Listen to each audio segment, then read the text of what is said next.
நாளுக்கொரு நல்ல பங்கு. லேவியராகமத்திலிருந்து தின தியானங்கள்.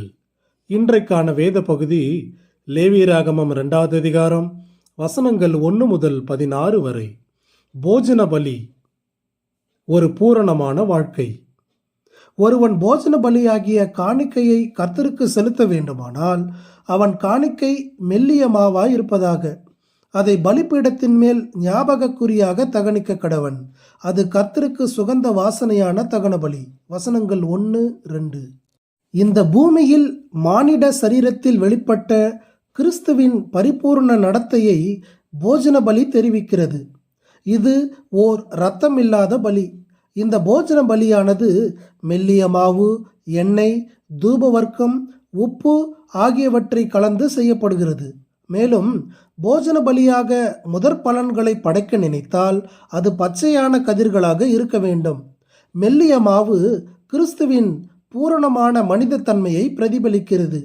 இது பூமியில் மனிதர் கையால் தயாரிக்கப்படுவது ஆகும். இது தேவன் மனிதர்களோடு தன்னை நெருக்கமாக்கி கொண்டார் என்பதை தெரிவிக்கிறது.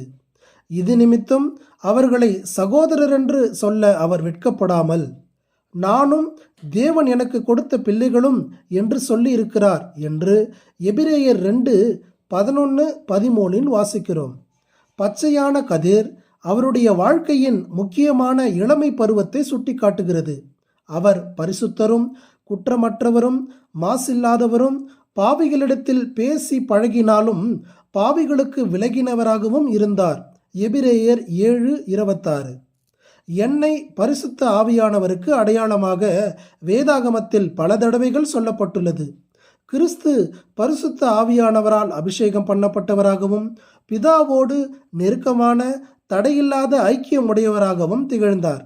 அவருடைய பரிசுத்தத்துக்கு பங்கம் விளைவிக்கிற எந்த புளிப்பும் அவரிடத்தில் காணப்படவில்லை. நாம் அவரை குறித்து தியானிக்கும் போது அவருடைய பரிசுத்தம், ஒப்புவித்தல், ஞானம், சாந்த குணம், இரக்கம் ஆகியவற்றின் மேல் நாமும் தூண்டப்பட்டு கவரப்படுகிறோம். தூபவர்க்கம் அவருடைய அழகிய கிருபையுள்ள வாழ்க்கையை தெரிவிக்கிறது. உப்பு அவருடைய உண்மைத்தன்மையை குறிக்கிறது. போஜன பலியை எந்த வகையில் செய்தாலும் அதில் உப்பு குறையாமல் பார்த்து கொள்ள வேண்டும் என்று சொல்லப்பட்டுள்ளது. உப்பு தீமை உட்புகாதவாறு தடுக்கிற பொருள். அவர் பாவத்தன்மை இல்லாதவர் என்பதும் எதுவும் அவரை தீட்டுப்படுத்தாது என்பதையும் அறிய தருகிறது. தேன் கலந்து செயற்கையாக இனிப்பு தன்மையை இப்பலியில் சேர்க்கக்கூடாது. போஜன பலியில் சேர்க்கப்படும் ஒவ்வொரு பொருளும் நமது கிறிஸ்தவ வாழ்க்கைக்கு ஒரு சிறந்த படைப்பாகும். நம்முடைய வாழ்க்கையும் தேவனுக்கு சுகந்த வாசனையுள்ள பலியாக அமைய வேண்டும். பாவமாகிய புளிப்பும் மாய்மாலமாகிய தேனின் செயற்கை இனிப்பும் நம்மிடம் காணப்படக்கூடாது. கிறிஸ்து எப்படி தம்மை பிதாவுக்கு பூரணமாய் அர்ப்பணித்தாரோ அப்படியே நாமும் நம்மையே தேவனுக்கு உகந்த ஜீவ பலியாக ஒப்பு கொடுக்க வேண்டும். கிறிஸ்துவே நம்முடைய குரு. நாம் அவருடைய சீடர்கள். நாம் அவரை பின்பற்றுகிறோம். அவரிடத்தில் இருந்தே எல்லாவற்றையும் கற்றுக்கொள்கிறோம். ஆகவே அவருடைய சீடர்களாகிய நம்மிடத்தில் அவருடைய குணங்கள் வெளிப்பட வேண்டும். அவர் நடந்தது போலவே நாமும் நடக்கும்படி அழைக்கப்பட்டிருக்கிறோம். ஒரு நாள் வரும், அப்பொழுது அவருக்கு முன்பாக அவருக்கு ஒப்பாக மாறுவோம்.